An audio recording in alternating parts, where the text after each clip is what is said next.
Good evening, Free Enterprise fans from around the world. Welcome to twitch.tv/RPG Limit Break. We want to welcome you to the Eidolon Express Grand Prix. You'll be seeing a match from what we call the Falcon Cup tonight, featuring JBrun and Eykir. The restreaming team tonight is Beauty and Discovery behind the scenes, hooking up wires and connecting streams so you see what you're seeing in front of you. We've got Roddy Sniper tracking, pressing the buttons, keeping us honest, and I'm joined here in the booth by Rexel. Rexel, how you doing tonight? I'm doing fantastic. How about yourself, sir? I'm having a wonderful time. I'm Veritas Knight, and yeah, welcome, folks. If you have seen Free Enterprise before, but you have not seen it in some time, we're going to be introducing you to the new 5.0 version that's currently in alpha over at our website, FF4FE.com. And if you've never seen Free Enterprise before, well, you definitely are in for a treat. Folks, this is a randomizer for the Final Fantasy IV video game that was released all the way back in 1990 something. I don't want to think about how far ago it was because that makes me think about how old I am. And we are going to walk you through a little bit tonight. Rex, why don't you walk us through a couple of things that we're going to see? Well, we will see something that's completely different if you're used to the vanilla game.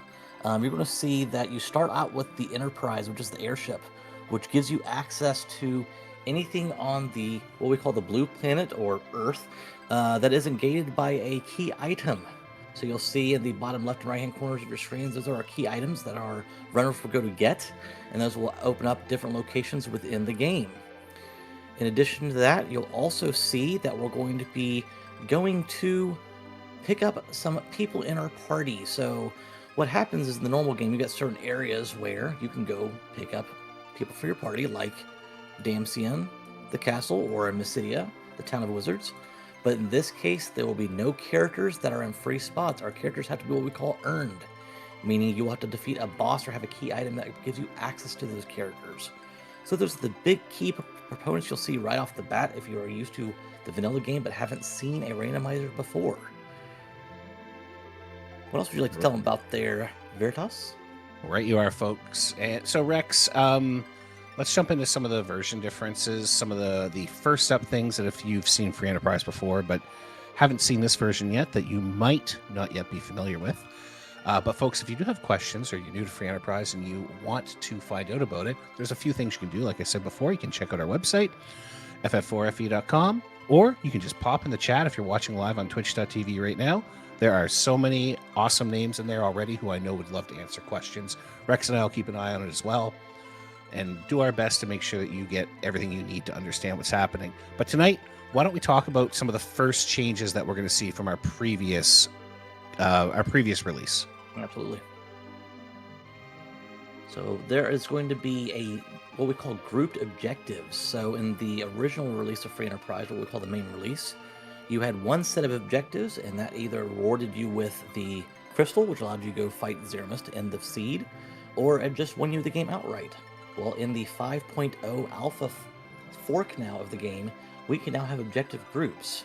So we actually have 5 groups involved today, and we sort of condensed them on your screen to the ones that are most important. So the top 6 on your screen are going to be tied to what we call Group A, and you're going to need to complete 4 of those 6, in addition to the 2 at the bottom of the screen, the Ribbon Room, the Masamune Altar, and Complete Cave Bahamut, in order to gain access to the crystal. By completing either the bottom 2 or the top 6, you'll get the Super Coco weapon that you would normally get from Coco's Forge without having to have the items to go forge the weapon. Now, those were 3 of our 2 groups, or 3 of our 5 groups, so we have 2 more remaining. Well, let's talk about Group D, which is not available on your screen, but we're going to tell you, well, it is. If you look at the top left in JBrun screen, there's a list of 8 bosses there. Each of those bosses will reward our players with completing an objective. But what do we have those objectives for? Well, there's also a new flag in this alpha flag that says for each objective you complete, you gain 10% more experience. So while those are not required to defeat those bosses, for each one they do defeat, they will get 10% more experience as they go through the rest of the seed. And the last group that is not on your screen, but we'll tell you about it right now, is a 3-tiered gold turn-in to Tori and Agert. If you turn in 100,000 gold, you'll be rewarded with the spoon. If you turn in 250,000 gold, you'll be rewarded with the Cursed Ring. And if you turn in 500,000 gold, you'll be rewarded with the Adamant Armor. And that Adamant Armor is important because you cannot get it otherwise. It's not going to be one of the items you can get in any of the chests. And that is a cumulative total that is not in addition to. So you don't have to end up with 350,000 to get the Cursed Ring, you only need 250,000. So a lot of information. We'll try to keep you posted what's going on as we get kicked off in this race. So Veritas, why don't you bring us in to tonight's race? That's right, folks. So what we're going to see before you is we've got our first character who is our hero, and we'll talk about that in a moment. Our hero is Rosa, and they get an option to take a Tella. Tella is generally turned off in this flag set. You see Eykir is chosen, no thanks, I don't need a Tella. JBrun will get his option, also chooses no. Now, why is it that they're choosing no, Rex? Well, in this flag set, this is a C Party 3, meaning the maximum party size you can have is 3. So traditionally in the game, you can have up to 5 people in your party. Well, in this flag set, you're allowed to have a maximum of 3. So, okay, that's fine, but why not take Tella? Well, we also have C Permajoin, meaning if you let someone join your party, they are in your party. You are not letting them go. So if they choose to take Tella now, they already have 2 of the 3 party members they need to go fight with Zeromus. And I don't think having Rosa and Tella together would be that swell of an option. And they didn't either. That's right. And because we've turned off Tella as a regular character, as well as Cecil and Fusoya, that was the only chance that these runners will ever have to pick up a Tella. Whoever else is out there will be somebody else. Eykir has peeked the Baron in, saw that it is the Fabul Alt Gauntlet, 5 encounters from that location, and a Cid, not interested in doing that, and is set heading over to Mount Hobbs to check for another character.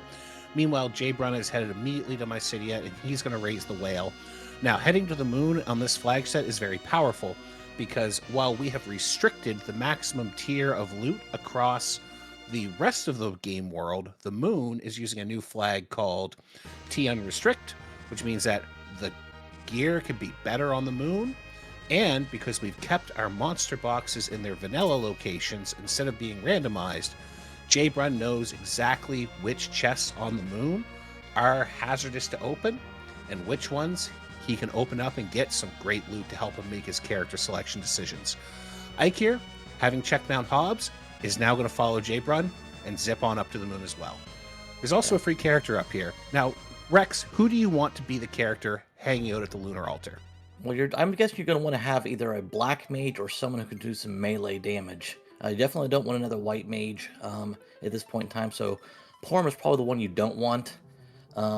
Kane would be good. Edge is always fantastic in this flag set. Edward is a dark horse in this flag set, and that goes back to our Group E objectives, which allows you to gain the spoon if you turn in 100,000 gold. And he can equip the spoon in this flag set. This will be interesting to see if they do take Eddie. It looks like he did. I mean, if you can get JBrun knows he's going to get a bunch of loot right now. He knows he can sell a bunch of that loot back on Earth, and he can get a spoon right away for Edward. Get him top tier damage for Edward right away. It makes sense to me. We'll see if Eykir does the same when he gets to the lunar altar. But as I expected, we are going to see JBrun start to dip into the lunar subterrane. This is the final area of the game, folks. And a Zeus gauntlet, immediately rewarded with one of the best gloves you can get in the game. So already finding the advantage of that unrestricted treasure on the moon. I would expect JBrun's going to do pretty much a full loot here. Take advantage of the fact that we've given all our runners a set of exits as part of a new starting item flag set. Get out and then start figuring out the rest of the game. Let's see if Eykir takes that Eddie. Well, Eykir passed. Eykir saw that Yang was on Mount Hobbs and passed on that check. So, yeah, also going to take Eddie. So I imagine that was going to be the plan there. I would think, especially with Eykir having already seen 2 of the character options and not being interested in them, Eddie might be the best you're going to get for a while. Characters don't just grow on trees in Free Enterprise, especially with no free characters on. So you've got to find other key items to get there. Rosa's going to want a little bit of help to find some key items. I would expect we are going to see the runners do pretty similar things over the next couple of minutes. There's Eykir getting that Zeus gauntlet. JBrun just found a white shirt. Great piece of gear for Rosa. So we'll see what they do after. But for now, yeah, maybe we should use this opportunity to talk a little bit more about the tournament, Rex. Yeah, absolutely. So this is the Eidolon Express Grand Prix. So it's our premier tournament of the season. And it's a 3-stage tournament where all of our entrants were able to go through the first stage, where they each ran one of 3 flag sets. So this is the Mega Flare Rally flag sets, one of 3 different flag sets. And by taking participation in each of rolled seeds, so everyone rolled the same Mega Flare Rally seed, Tsunami Open seed, and I just went blank on the last one. The Zantetsuka Circuit. Yes, that one, correct. So their placement in those races had them seated in various round robin groups for this stage of the tournament. We saw an antlion at which location was JBrun? Was that at the Crystal? No, that was at the White Spear altar. Sorry, White Spear. Took a pass on that. So our runners are coming up to the end of the second stage. So if you're in the top 2 of your group for this stage, you move on to the final stage, which is a 16-person bracket knockout stage for the title of the champion of the tournament. So we did see JBrun check that White Spear altar. Now he's checking the Masamune altar. Why is JBrun checking bosses with absolutely no party to do this with? Well, the first reason, of course, is knowledge is power. Knowing what's on the moon means you know what's not on the Earth. And you know what you're going to need when it's time to take on these required rooms. And the second, of course, these are Group B objectives. You got to do that ribbon room. You got to do that map. You got to do the Massa altar if you want to get the crystal and defeat Zeromus. And the third, of course, it's unlikely, but maybe you get lucky, get a boss you can squeak through. There are free bosses on in this flag set. Probably not going to happen with only 2 characters, but JBrun and Eykir are excellent runners, and who knows what they can pull out of their hats. Now, Rex, one thing to note, you mentioned the tournament here. These runners getting back to Earth at exactly the same time. Eykir didn't peak those bosses, but these 2 runners are neck and neck in points. They're second and third in their group, which means if they win, they are in the finals. And I think that is important here. There's some shenanigans where maybe they could both make it, but winning in, that is what I call motivation. So I think we're going to see both of these people at the top of their games today. Absolutely. And this is one of those flag sets, so with only having 3 people in your party maximum, having the hero, which we'll talk about very soon here because it'll become pretty prevalent, it's a matter of having very, I guess, unwavering nerves at this point in time. You have to be able to stay sharp mentally and be able to process information quite fast in order to get through these difficult situations. We see that JBrun is fighting the CPU, but not taking the Yang. So why would they be doing that? Well, the CPU is one of those Group D bosses. So by defeating CPU, JBrun is going to get a 10% experience bonus to anything else going on. Now, normally, when we play with experience bonuses in our new version of Free Enterprise, we're adding them up. So if you beat boss number 2, you're going to get another 10%. You beat boss number 3, you're going to get another 10%. But in this set, we've designed the experience points to be multiplicative. So the first one's 10%, second one's 11%, the third one is 13%, and so on and so forth. The more bonuses you get earlier, the faster you get more experience, the faster your characters get ultimate power and can breeze through all of these boss challenges without having to worry. Now, and if I have an Edward, I want to get some levels on him. Let's put it that way. You can also get 2-point experience bonus, or 2 percentage point experience bonus by doing key item checks and by finding key items that don't give you a reward. So what we call a zonk.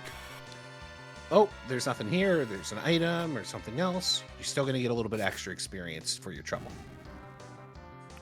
Well, as we were doing that explanation for everybody, Eykir stopped by Agert and talked to Tori and turned in 100,000 gold. So we have a spoon on Edward. This spoon normally isn't an equipable item in the original game, but in Free Enterprise, it is if a certain flag is on, and that one is on, giving Edward a 255 attack item to attack with, the best attacking item he can equip. So he's going to be able to do some damage straight away. In addition to this, I want to draw attention to the T playable flag. It's not a new one for the 5.0, but it's important for this flag set because we have seen a ninja shirt and a longsword, both of which are only equipable by Edge. So we know that one of the characters in the seed that we can get later on will be Edge. Yeah, and that's knowledge Eykir had from the very first check he did in the Baron Inn, which it is important. You might want to save onto that to see what pops up in terms of key items and characters you can grab. JBrun's going to go check the Antlion and get his Val taken care of, get his Drain Spear, while Eykir's going to pop up and likely do the exact same thing that JBrun just did, take on the CPU for that item bonus, but having the spooned Edge. And we want to thank Ted Woolsey for his incredible translation of Final Fantasy IV into English so that we can get Spoony Bards. We'll get through this fight. Oh, he took the Young. Wow. Yeah. Okay, that is fascinating. I think that is going to be an important piece of differentiation for these runners. But that Edward should make pretty quick work of the CPU orbs. So why is it interesting that Eykir took the Young? Now that we have a full party, we have Edward, Rosa, and Young. Why is that composition important, and how can it differentiate from what JBrun may do? Well, Young is a character who, in Final Fantasy IV Free Enterprise, doesn't. I don't want to say has a terrible reputation.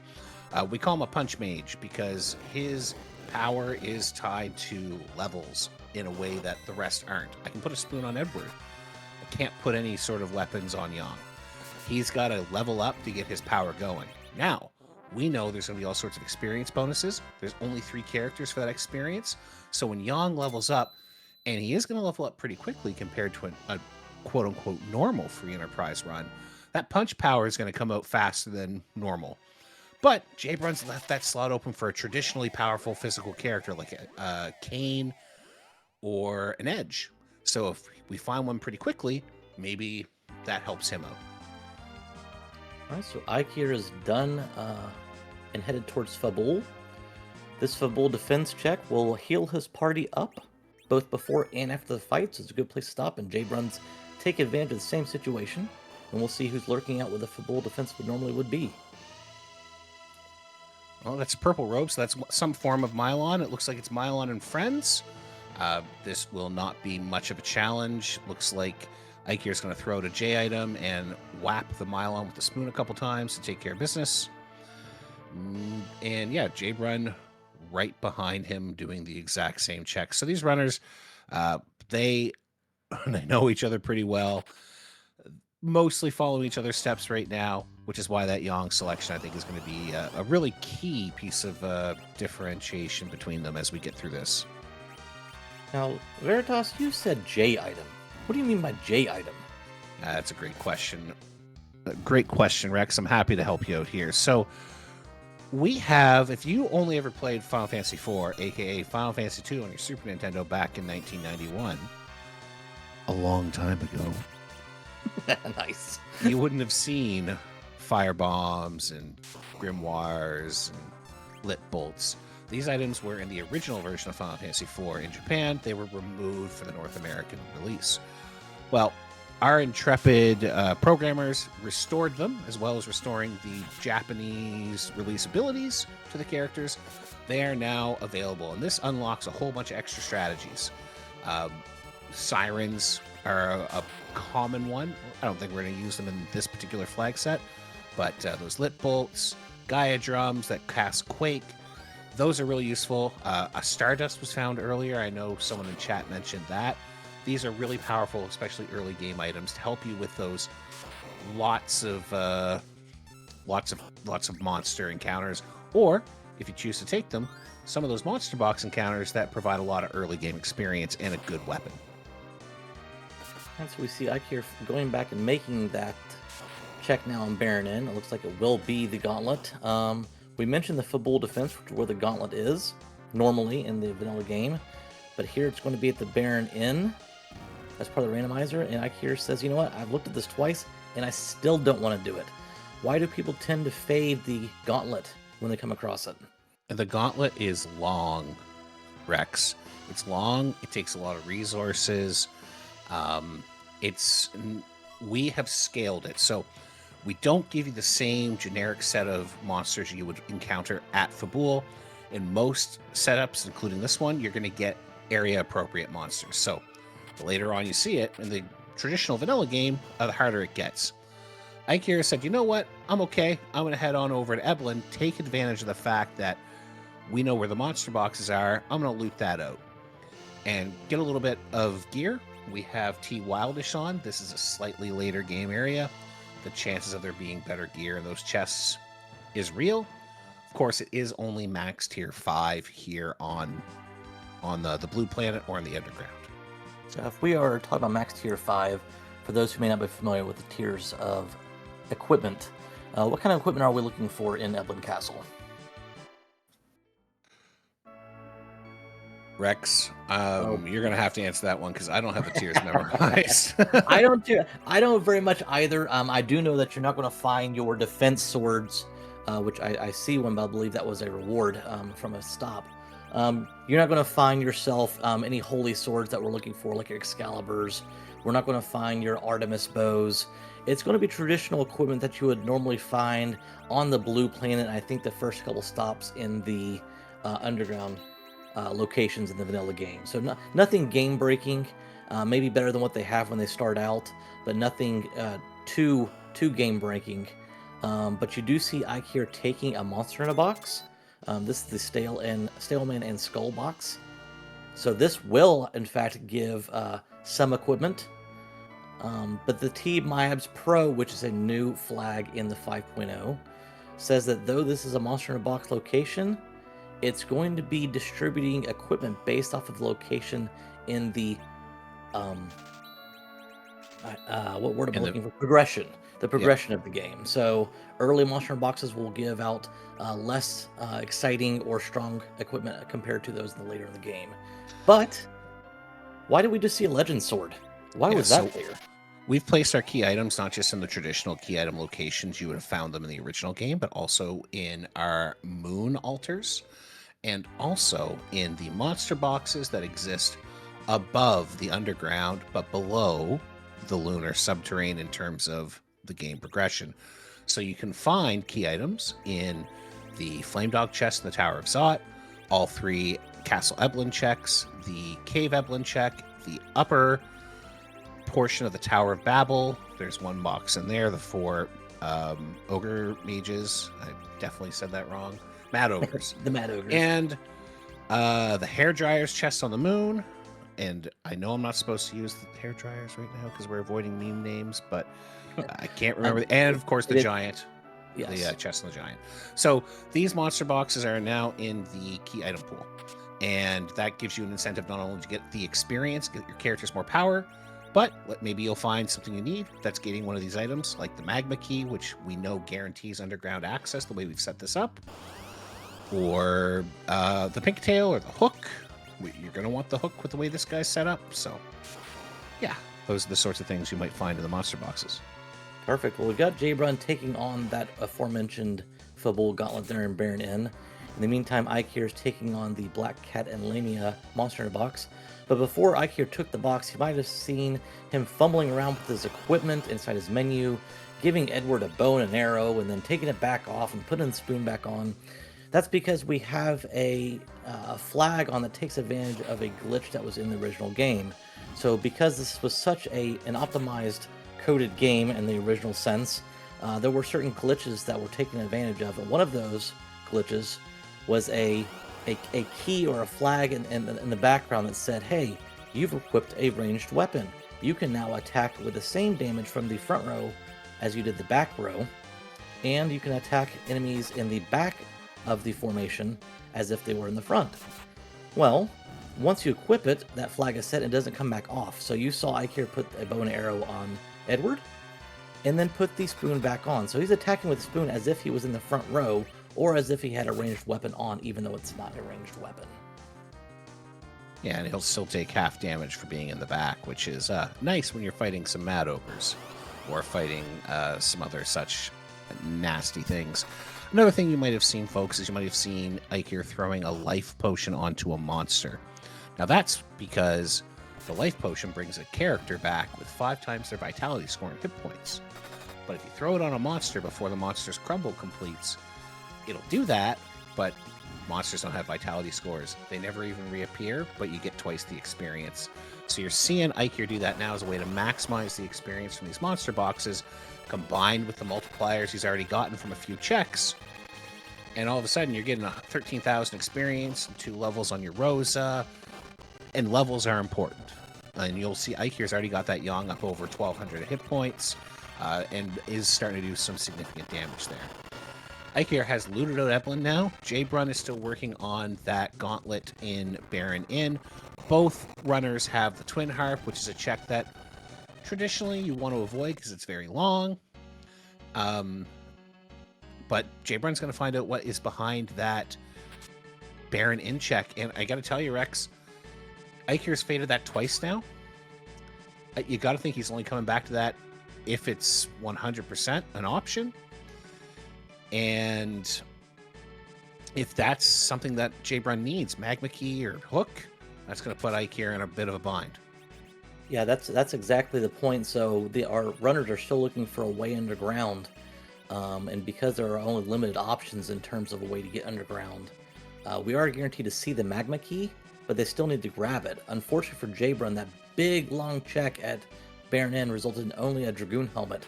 So you see Eykir going up to Ordeals. That will probably be one of the next spots for JBrun, who decides not to take the Sid.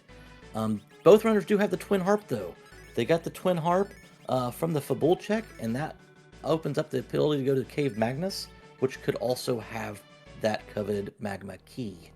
So our first boss at Ordeals 1, as what to call it on the right side, will be the Calbrenna Dolls. So the Calbrenna Dolls are usually found in the Dwarf Castle. They're a set of 6 dolls, 3 in the front, 3 in the back.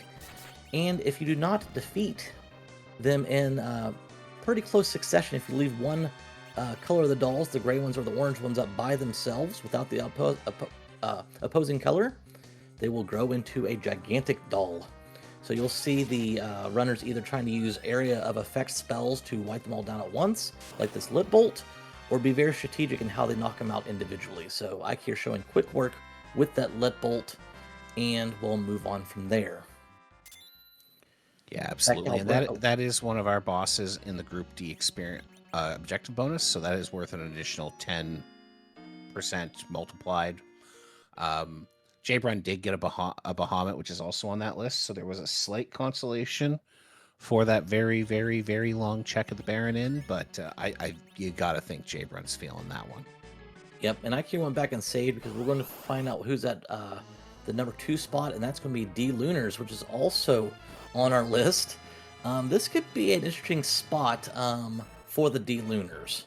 So what makes the D Lunars a troublesome spot here, as if we didn't just see it on your screen? Well, they're going to throw out some fires, but at some point they will be doing... they can reflect viruses, which is very, very dangerous at this point in time. They can... if you can trick them into doing breath, turning themselves into frogs, that's one way through. But I expect Eykir is simply just going to berserk his way through this, because that spoon... Well, once you've taken down one, the script can change. So I think he's got it, though. Yeah, no problem. Yeah, that spoon's going to do enough damage to get through those. We see JBrun's heading through Castle Eidolon as well, and is going to pick up the Legend Sword there that Eykir found very shortly. We'll see if he decides to keep looting it out. However, Eykir is going to take his Rosa into the Mirror Room. So in the vanilla game, this is where Cecil becomes a paladin. But if you have a hero set like we do, they've got to go it alone, just like Cecil did. So you saw Eykir slip the heroine robe on to Rosa. Takes away from her magic stats, but really beefs her physical stats and should set her up to do a fight really well in order to keep this very important Sand Ruby.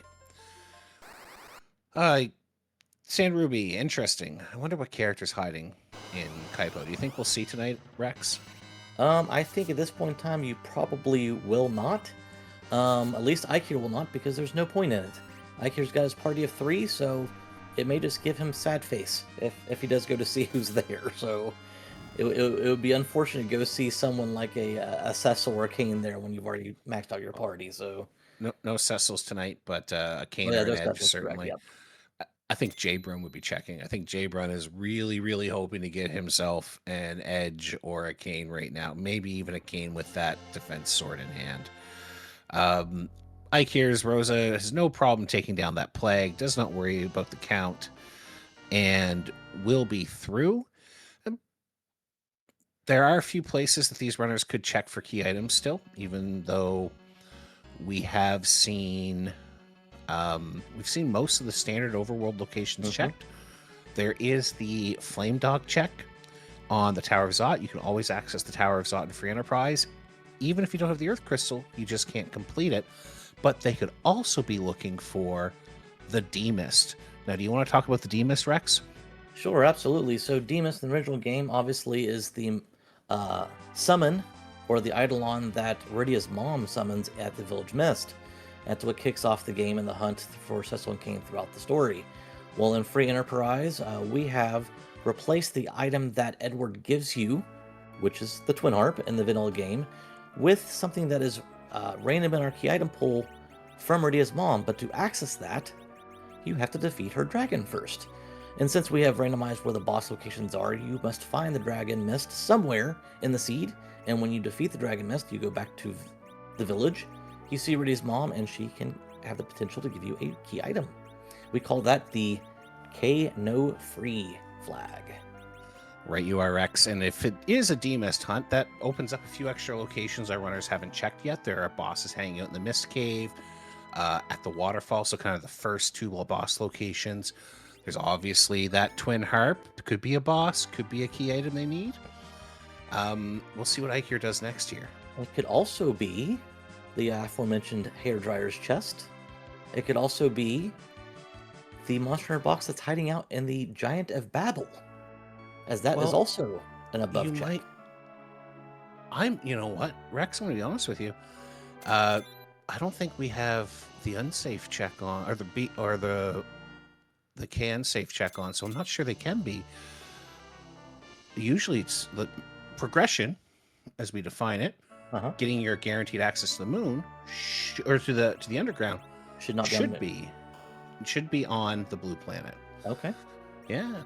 We did see Eykir turn in some more cash. So we have a cursed ring now to put on our Rosa. Why is the cursed ring important? It's about time we start doing some pseudo math. Well, we're not doing any math on stream. But Eykir also got an adamant, I think. But the cursed ring is important because it allows for agility manipulation. Folks, agility is very important in Free Enterprise, and I'm going to very, very, very briefly touch on it. The speed with which your characters act is a mathematical calculation based on your agility anchor, which is your hero, or the center slot. In the original game, it was always your Cecil. And the monster's agility score times 5. So long and the short of it is, early on, you want to have a character who has a fast agility as your anchor. Later on, you want to have a character who has a slow agility, because that's what tricks the game into thinking that you get a lot of turns to every one of the monster's turns. In a hero seed, you can't choose your anchor, but the cursed ring can bring your character's agility down, allowing the others to act real fast in the late game. There's some great videos out there. You can join our Discord. There's lots of people explaining it there. Tall Grant, one of our community members, has put an excellent YouTube video up about it. But I don't want to explain it too much because complex math on stream. I think that was a fantastic explanation. And as we were doing that, the Flame Dog chest and Zot did produce the magma key, so Eykir is ready to go underground. At the meantime, JBrun has completed his trek down into Magnus Cave, which is where the Dark Elf resides. This is where we get to talk about our wonderful community and what they do with these songs that Edward normally plays. That's right, Rex. We're a randomizer community. We like to randomize things, and one of the things we like to randomize is the music you're about to hear. So we're going to be very quiet for you once Edward picks up his harp here, so you can hear which of the many hundreds community-submitted songs Edward has chosen for you to enjoy this evening. We'll be right back, folks.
All right. Oh, are we going to? Yep. Hold on. Sorry. Let's do it one more time.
Okay.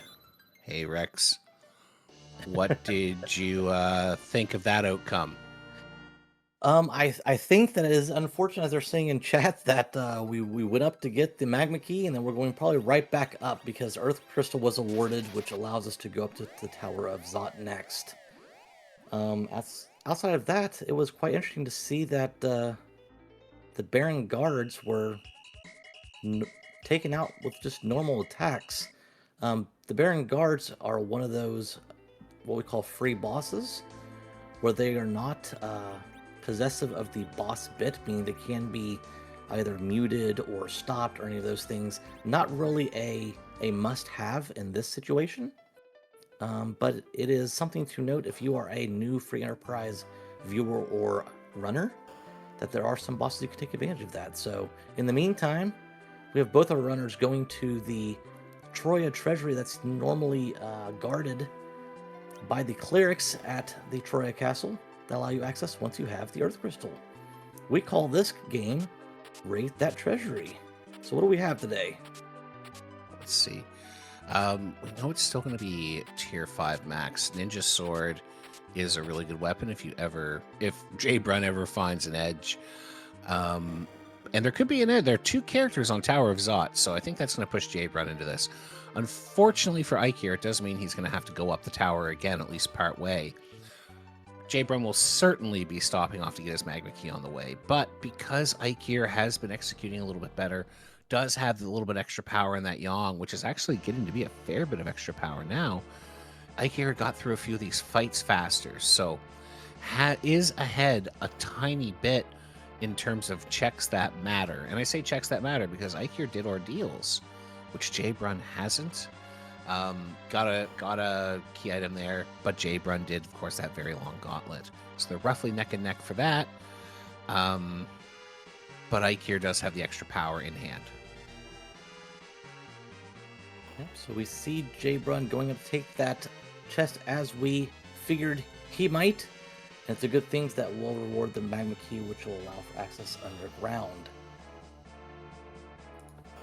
Yeah, I think you do still want to do Zot, especially with JBrun. You really want to find. But really, realistically, folks, our objectives, I think we'll talk about this for a little bit. They're broken down into ones that can be accessed on the moon. That's your Vanilla Marsame altar, your Ribbon Room, your Masamune altar, and Cave Bahamut. Those are on the moon. Oh, and the Giant of Babel, that's accessed through the whale, which we raised earlier. So all of that's through the Darkness Crystal. Great.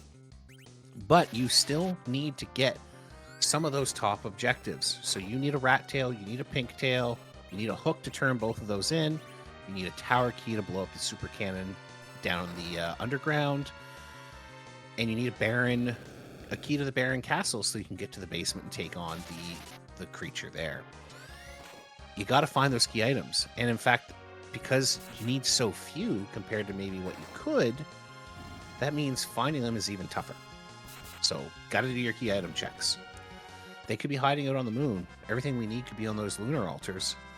But Zot's right here. It's 2 bosses for that D-miss check. And it's a key item. And in JBrun's case, it's two chances to get the physical character he's looking for.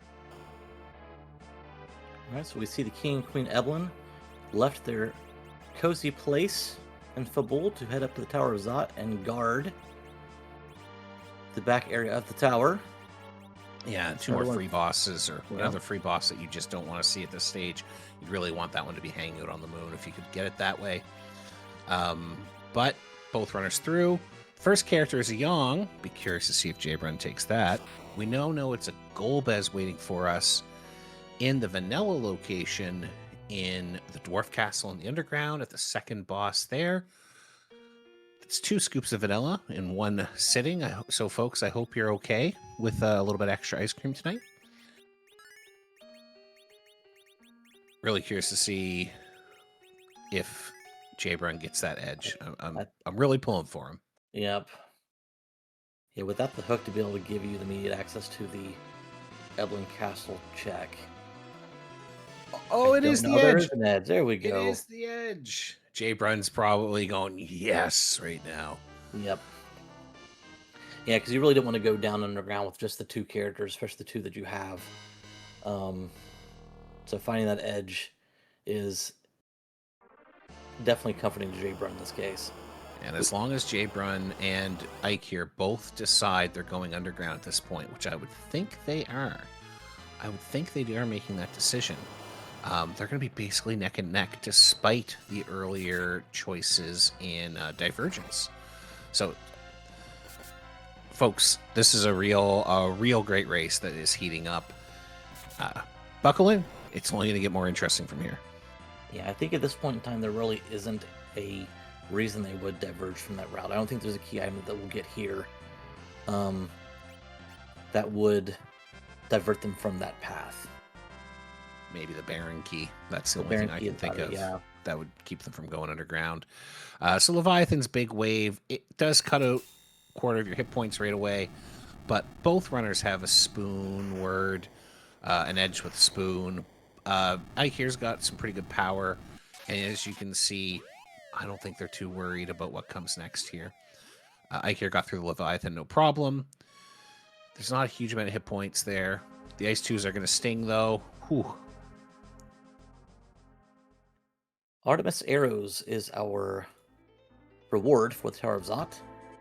What's handy, but not what Eykir's hoping for. I do think JBrun's very happy with this Tower of Zot play, though. Absolutely.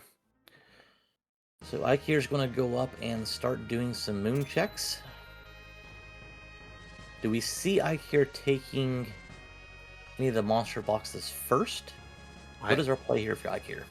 I mean, I'm thinking I'm going for that chest on the lunar pathway, what we colloquially call the hair dryers, and you'll see Eykir's dropping off to do just that. And then maybe I'm considering doing a quick grind. I've got some pretty good experience point bonuses at this point, and I've got some hourglasses. We gave our runners the monster in a box kit to allow them to have some hourglasses to freeze some powerful monsters. You can knock them down pretty quickly with a berserk on that Eddy if you freeze some gold dragons.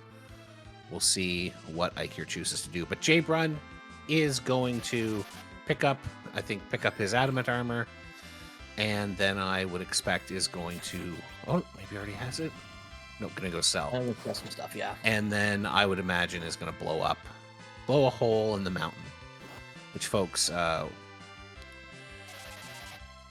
please don't try this at home. Our characters are Experienced demolition experts. They are trained stunt sprites. Even though neither took Sid. 83,000 experience on that for Eykir. Not too shabby. Not too shabby at all.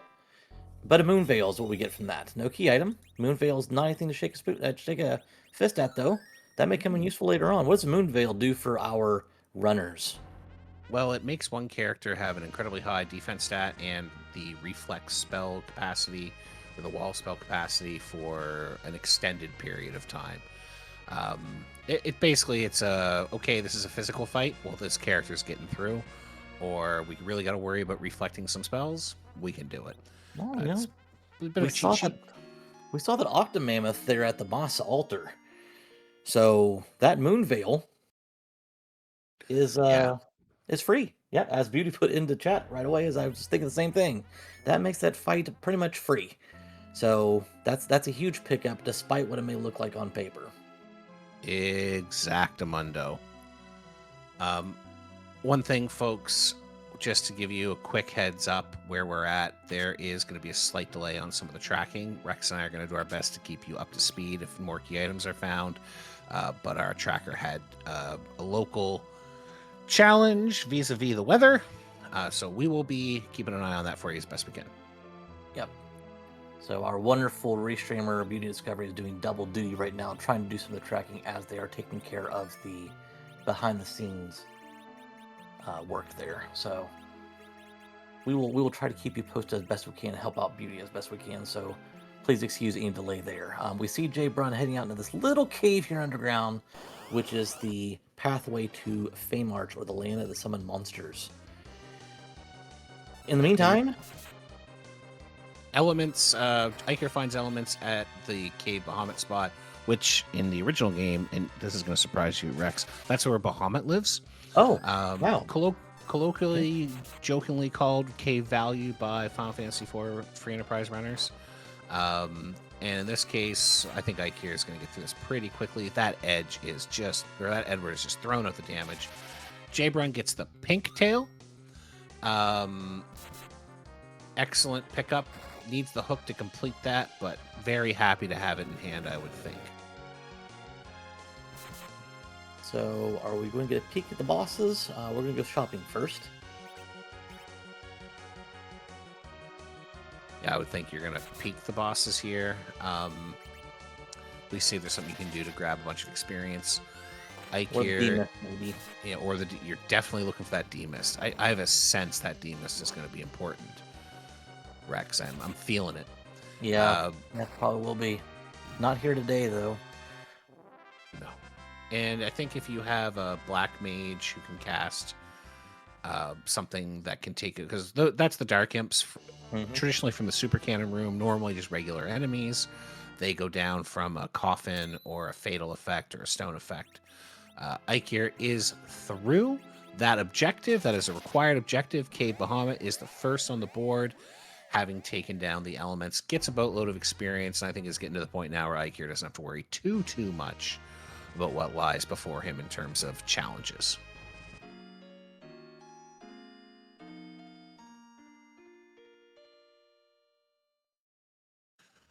Yeah, good point from FBL, the incredible FBL in the chat. JBrun should still have an hourglass in his inventory. Could have chosen to do that with the DMs as well. Freeze them up and take them down. JBrun then runs over to the Sylph Cave. Now, because we are only doing monster boxes in the above portion of the game, all 7 monster boxes there are not particularly valuable to you, but JBrun does set up. He does find where Yang is, which means he can go back to Fabul and tell Yang's wife, aka Sheila, hey, I know where it is. In the vanilla game, that gets you a pan with which to strike him on the head, but in this game, it could give you anything. It could even give you a pan, Rex. It could give you a pan, and that's always fun when we do that, because then you have to go back down and do it all over again. In the meantime, Eykir has gone to the lunar subterrane and is heading to the Murasame altar. And we'll probably see our first altar boss. Well, I take that back. We've seen 2 already, but we'll see us take the first one on, I would imagine. Why are we taking on these ultra bosses? Because the K Moon flag is on, meaning there are still key item possibilities behind these altar bosses. So the... Oh, go ahead. That's right, Rex. And also the vanilla Marasame altar is one of our six Group A objectives. And as a reminder, folks, the top 6 objectives on your screen are in what we call Group A. Got to do 4 out of 6. The bottom 2, well, 3, because we've combined 2 of them up there for room. Those are all mandatory. Ribbon Room, Masamune Altar, and the Cave Bahamut that Eykir's already done. But Murasame Altar is one of the 6 that has to get done. We have to do 4. So not only are you getting a key item check here, you're also checking off an objective. And one thing I've learned in all of my years watching, playing, and commenting on Free Enterprise is do your objectives. Absolutely. And we see the Water Hag boss, which is another one of our quote-unquote free bosses, which awards you the pass. The pass is a big item, not just because, well, it's a fun thing to just turn in the vanilla game, because you could go back to the bar in Toroya, but in Free Enterprise, we've repurposed the pass to allow you to go directly to the Zeromus fight. So traditionally in Final Fantasy IV and most routes in the Free Enterprise, you're going to go down the lunar subterranean, which we're seeing Eykir go back in, all the way down to the location where you will fight Zeromus, which is the final boss in the game. What the pass has been repurposed to do in Free Enterprise is you go to that Toroya Cafe, go to the bouncer or the doorman and say, "Here, I've got a pass," which would normally get you to the bar. But what we've done is says, "Well, you've got the pass, you're going to go right to Zeromus," which doesn't require you to go back up to the moon, doesn't require you to take the long walk down the lunar subterranean. You get to go right there, so it can save a lot of time further in the run. Yeah, this is a big help for Eykir, because Eykir is not going to win the game on this dive to the lunar subterranean, which means he doesn't have to triple dip it. And I want to talk a little bit as well about JBrun. JBrun just ran up to the top of the Tower of Babel from the underground. We call this the keyless tower check because he doesn't have the tower key in inventory, which means he would have to double dip it if he wants to get both key items. I didn't see what it was, but JBrun said, "Nope, I'm out. White shirt, absolutely not. Throw it in the trash. We're getting out of here."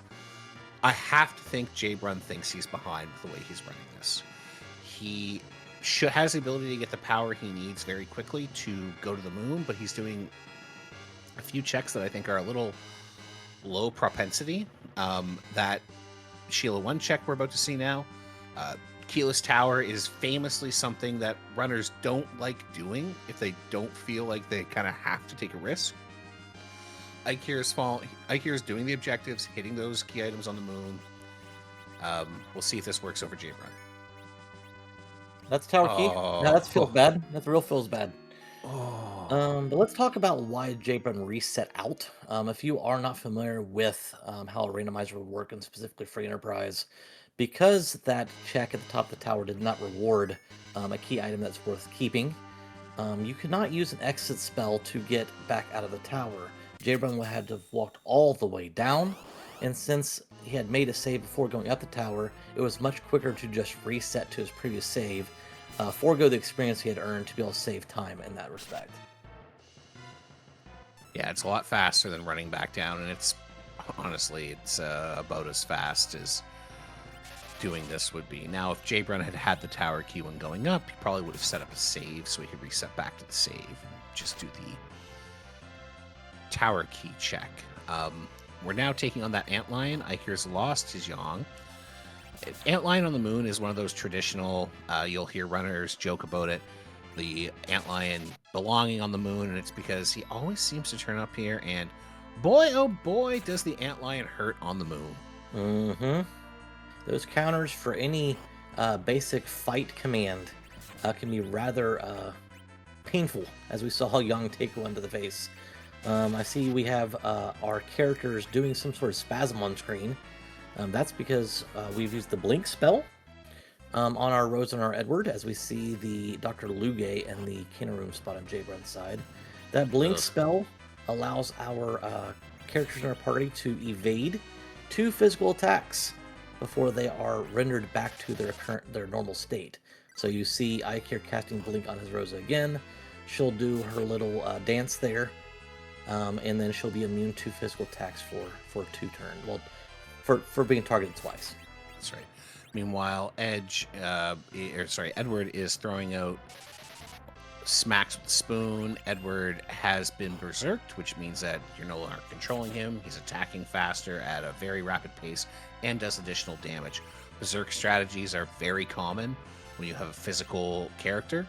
And yeah, I think Edward's got that adamant armor on because nothing's hurting him today. Yeah.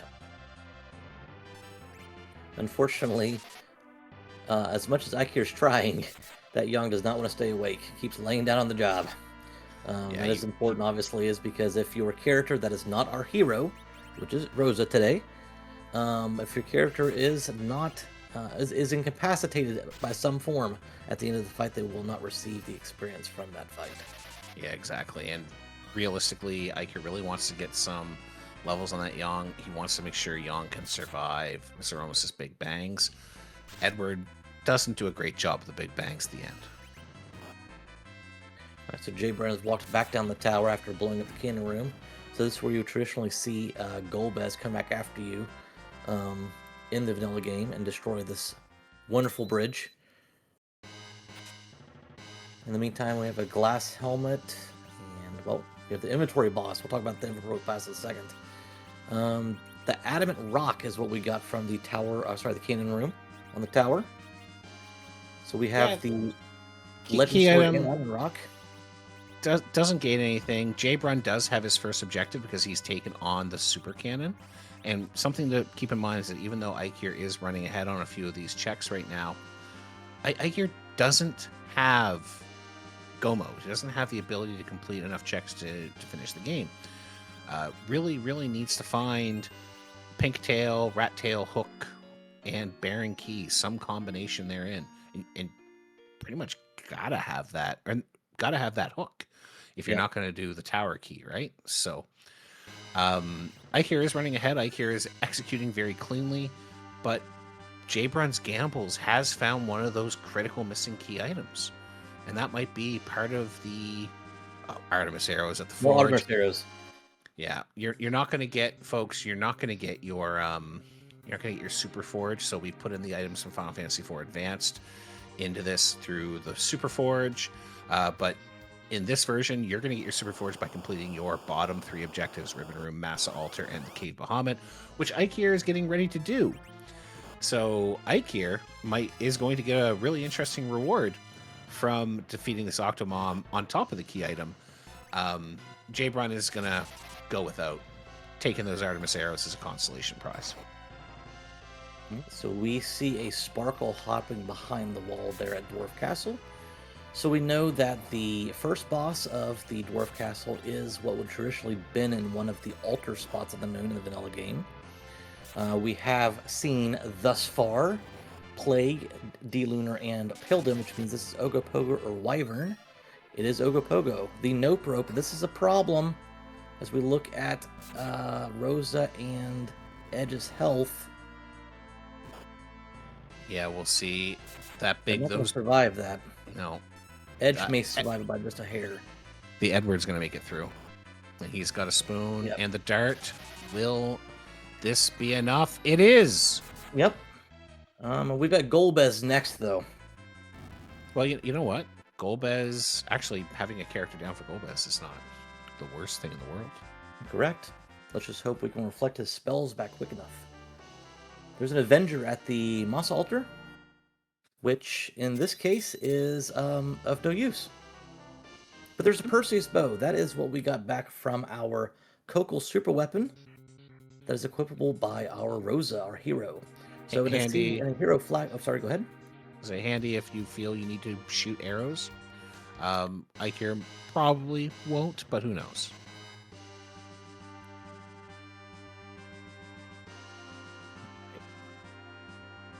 So Eykir going back to save.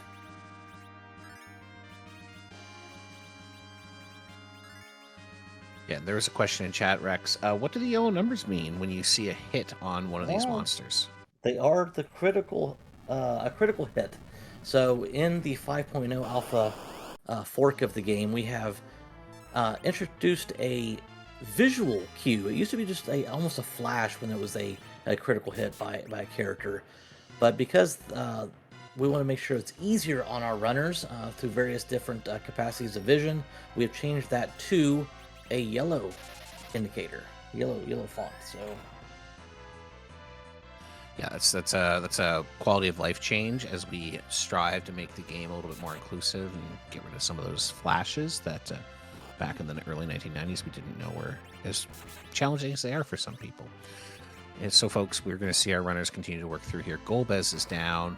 Eykir has found the Asuri, is hunting for key items now and experience, but mostly key items, because Eykir needs to complete 4 of the top 6 objectives on your screen. Has completed the bottom 2. These are divided into 2 groups by our new 5.0 flags. So we can say you can do 4 of 6, but all 3 of the other ones in order to get your crystal so you can proceed to Zeromus. So that's what you're seeing here. Eykir's looking for some key items. So is JBrun, of course. But JBrun did find 1, and in fact has access to 1 more objective, and has completed the super cannon, even though it's not lit up on our tracker there, has completed the super cannon, and has had access to a bunch of other objectives. So it's going to be really interesting. There's an Avenger as well for your trouble. Avengers all around. At least JBrun has someone who can throw it. Yes, absolutely. That is a well-placed dart in times of need. In the meantime, do you like Artemis arrows? Do you like them? There's some more flag here. The seed is starting to troll us a little bit by hiding a key item or 2. And, it is possible, Rex, that everything we need is gated behind a hook. And the hook could send us into the Cave Eidolon, where we might find our Rat Tail and Pink Tail, or Rat Tail and Baron Key, or Baron Key. And, we could have a chain going on that's hidden behind one particular check, and who knows which runner is going to find it first. And honestly, that is what excites me about watching Free Enterprise. Yeah, absolutely. There's also that boss that comes out and tries to arrest Cecil at the Kaipo Inn. If our runners get the package, that might be where our D-Mist monster is located, which could be gating one of those key items as well. So this makes for exciting viewership. As a runner, I can tell you that each of them are kind of concerned because they haven't found what they need, and they're concerned that the other person has. So you see JBrun going up to the Giant of Babel as Eykir keeps taking on these altar bosses. We have Mylon Z, or Mylon Z for those in the US. Mylons. Just take that space out. Yep. Mylons. I think this makes a lot of sense for Eykir. He does not want to have to come back to a lunar subterrane. He has the power to take these bosses. Let's get it done, because he's got that pass in hand, and he knows JBrun well enough to know the first thing that JBrun does when he comes up here with power, he's going to hit the Mura altar. He's also going to get the pass. Do not make yourself have to come back here. Get out. Yep. JBrun is going to head to the monster box in the Giant. We know this has a potential key item.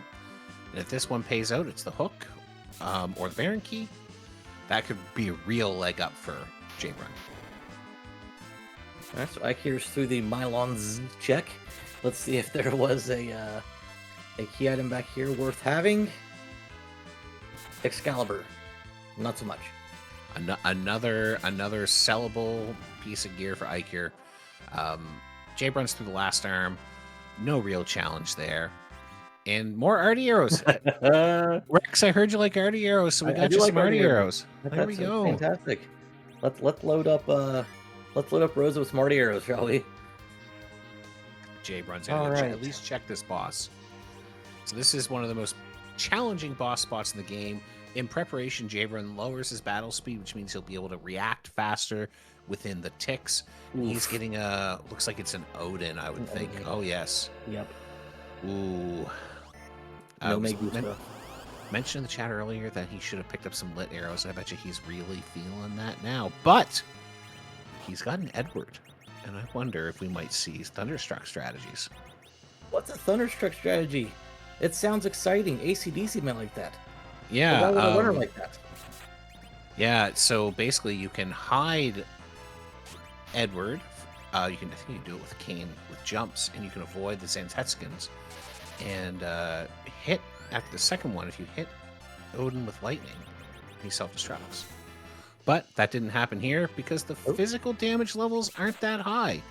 So I think JBrun's just going to tank this the old-fashioned way. He's going to throw things, and he's going to heal up and berserk and just tear down that God of Thunder the way that the programmers intended you to, just in a slightly different location. Yeah, I was going to say, with that Edward only taking 1 from the punches, we're just making sure he can survive the Zenitsuken. So we'll go ahead and heal up here real quick, make sure we can survive these. May let Edward lay on the ground here, because Edward will still get the experience from the fight either way.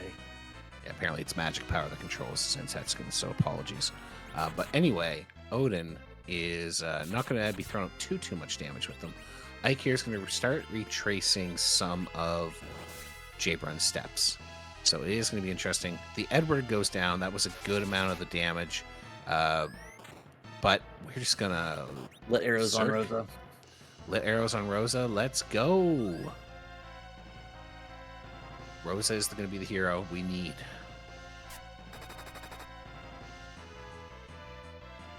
Yeah, so Eykir's going to pick up that pink tail here in a moment. Ooh, that was spicy. JBrun takes the reset. That was a quite a high roll there on that last one. Yeah. It almost feels like if JBrun had committed to just being a little bit more conservative, it might have gotten through that in one go. Yeah. But that was a tough Zenitsuken there. Yeah, I think, Eddie's throwing out 4,400 a swing.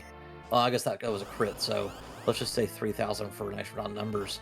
I think because Edward's not taking any damage outside of that Zenitsuken, that we can keep him healed and just knock him down with straight swings, but we'll see if that's the approach we're going to have this time. In the meantime, Eykir is going to go to our sealed cave. We have the Luca key. Let's see what's in the sealed cave. Now, why would we go in the sealed cave? There is not a key item check here because the summon flag is not on. Well, we're still looking for that D-Mist. That D-Mist could be here. Rex. Rex yeah. Here. It's there's a key item here. This is where the darkness crystals found in the vanilla game.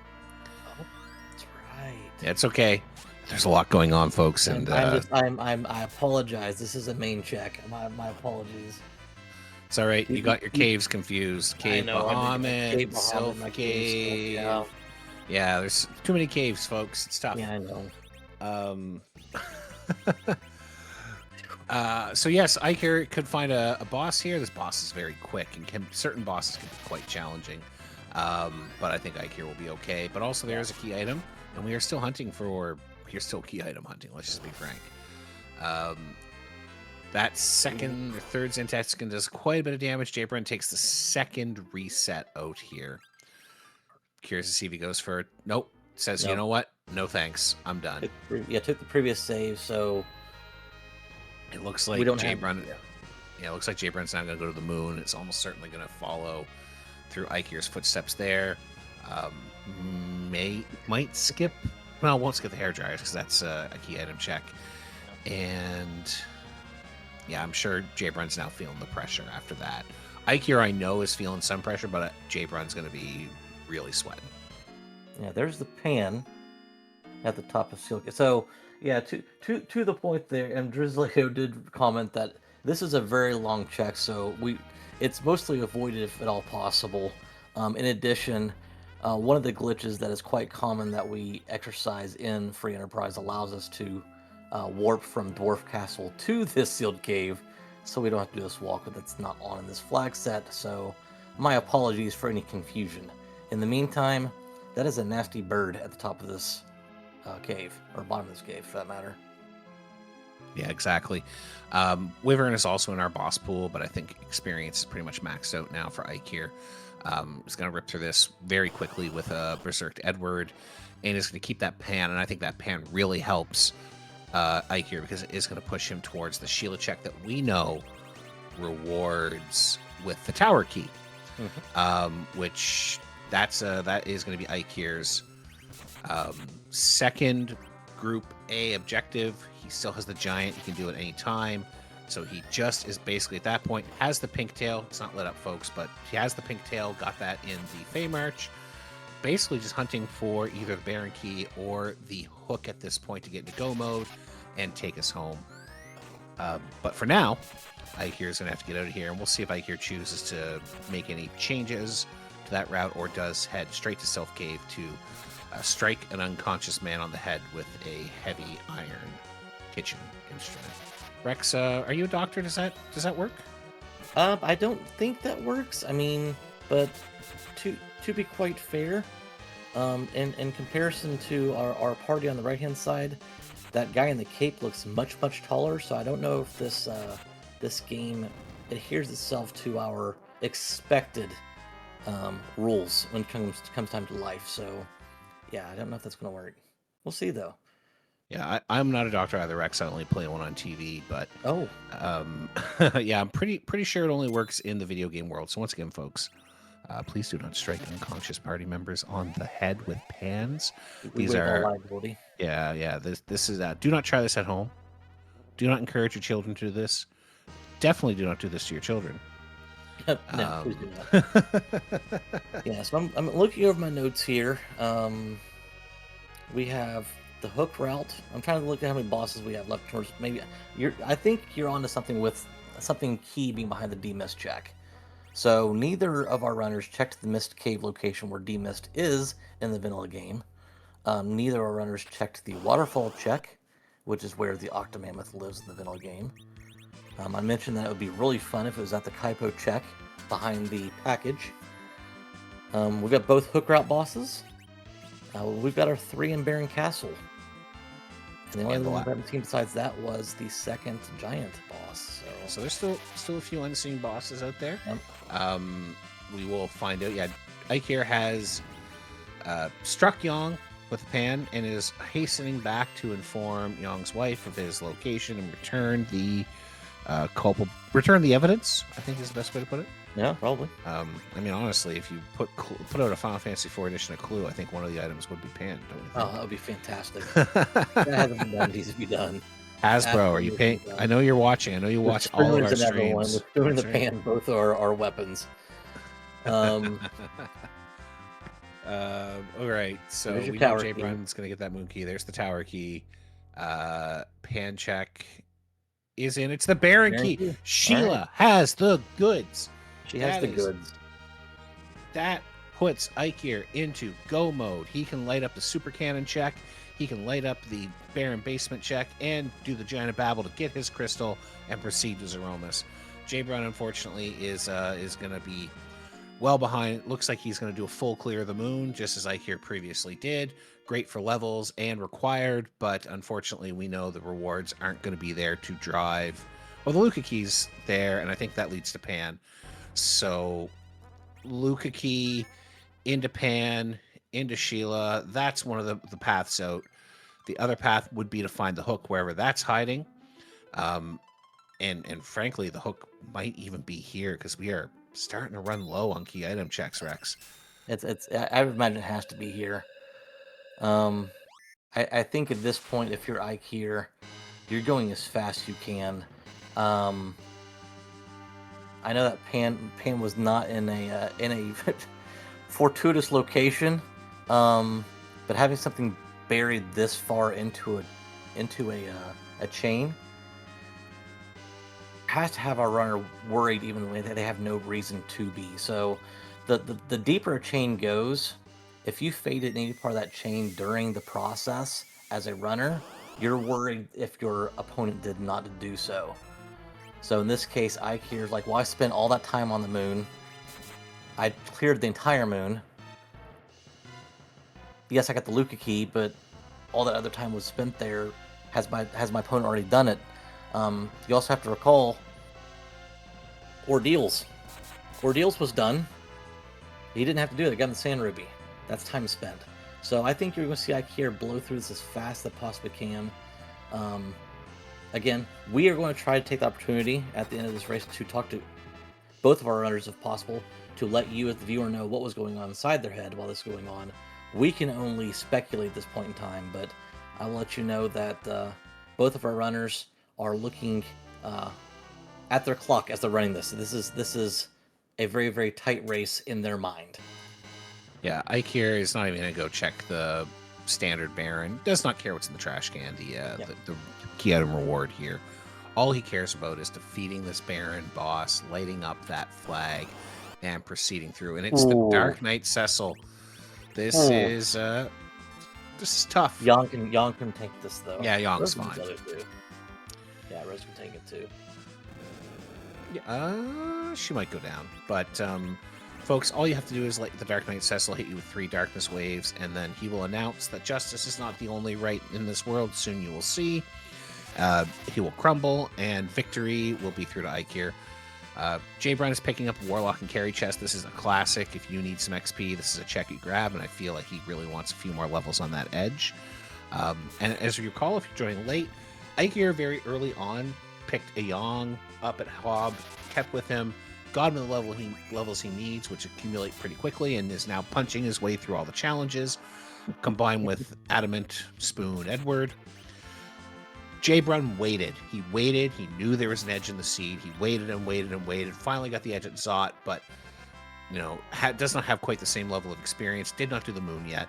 So I think that makes this a very tempting check to really get those characters online to finish cleaning out the moon. Because Eykir does not want to complete the Baron Throne, the main Baron check. He's going to have to walk back out through the sewers, but that is faster than doing that. There's cutscenes in there. It takes time. So Eykir is going to, I would imagine, zip right down to the underground to take on the super cannon room. Won't bother checking the top, what we call in the community the Penguinator check, although it's not very risky when usually it is. And then is going to proceed back to Troya to cash in that pass and defeat the big bad. Unless I'm miscounting here, which it's been known to happen, Eykir still needs to do the giant. Oh yeah. Or turn in one of the tails with a hook he doesn't have. Well, the giant. The giant. It's just the giant. Now, and that's what surprised me, that he didn't just go ahead and take the throne, in case it was the hook.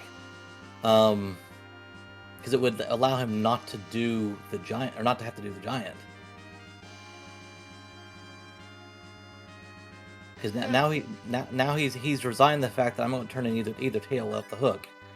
I want to choose the Super Cannon and Giant. So just food for thought. At the same time, you have your route here. Eykir doesn't know there's nothing at the top of tower. Doesn't know there's no advancement at the Super Cannon. Knows he has to do a check here anyway, and I think is probably gambling. Well, maybe it's going to be that hook I need. And if not, then I have a path to victory. If I dawdle and it's a zonk at Baron, and we know it could be. We know that the other way through could be hiding behind a D-Mist. Sure. Then he's wasted time. Yep. And absolutely. I think at this point I know a path. I'm going to execute my path. But you know what, Rex? It's a great question, and we should ask it if we get a chance to interview Eykir later. Yeah, and this just goes to show you, if you don't follow Free Enterprise, this is your first time watching, or maybe the first few times, this is why it is so exciting as both a viewer and a runner. What makes Free Enterprise so interesting and unique is there are so many different decisions that have to be made on the fly that can lead to different situations. We've said numerous times, rando's going to rando. You can't predict or know where things are going to end up in your seed, and sometimes it just comes down to flipping a coin and you get the right flip or the wrong side of the flip. So this is what you're seeing now. As you see coming in chat, there are arguments to do the giant over Baron. And I was able to give you a reason why I would have done Baron. So it's all into what decision you make at the time. So if you're looking at this and saying, wow, these guys are really fast, they are fantastically awesome, you're not wrong.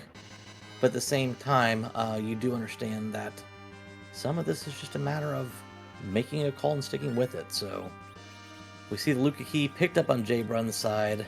That will undoubtedly send him to the sealed cave at some point in time, because he's running out of checks as well. He's looking for that hook as well. Mm-hmm.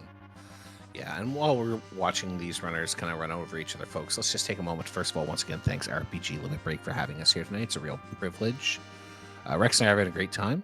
It's a real privilege to be broadcasting on your channel and to everyone here who is watching. We want to thank our runners, Eykir and JBrun, who are putting on an incredible show and really showing you everything that this flag set and this new version of Free Enterprise has to offer. Big thanks to Beauty and Discovery, who's pushing buttons and linking up streams, and Rowdy Roddy Sniper, who was pushing some buttons earlier, but we really do appreciate him. And Rex, I hope you're having a great time, because I know I sure am. I always have a great time sitting in the booth, virtually otherwise, with you, sir. And we are seeing Eykir pick up the Adamant Rock. Doesn't even bother forging down at Kokol. Not going to get anything of note that he already has. We'll undoubtedly see him go straight to the Giant here. It is a lot of fun from a spectator's point of view, but also from a commentator's point of view, because we're fans just like everybody else. So yeah, it's a lot of fun here. I'm having a great time, like I said. Hey, Rowdy, Tracker's back. Rowdy Roddy Sniper, thank you again to him. Welcome back. Glad you were safe. Yep, stay safe, brother. Eykir is going to go check out the Giant. We know the first one is the Odin there with the power levels of the magic spot there, and the amount of hit points he's got on his characters. He should not have any of the challenges JBrun did earlier. I really liked that play from JBrun earlier, by the way. It's a shame it didn't work out. He was probably just a few levels too shy to really make it work. I don't think we'll even see Eykir take the chest. He doesn't need to. Just go. Go. Just go do it. Yeah, go finish it.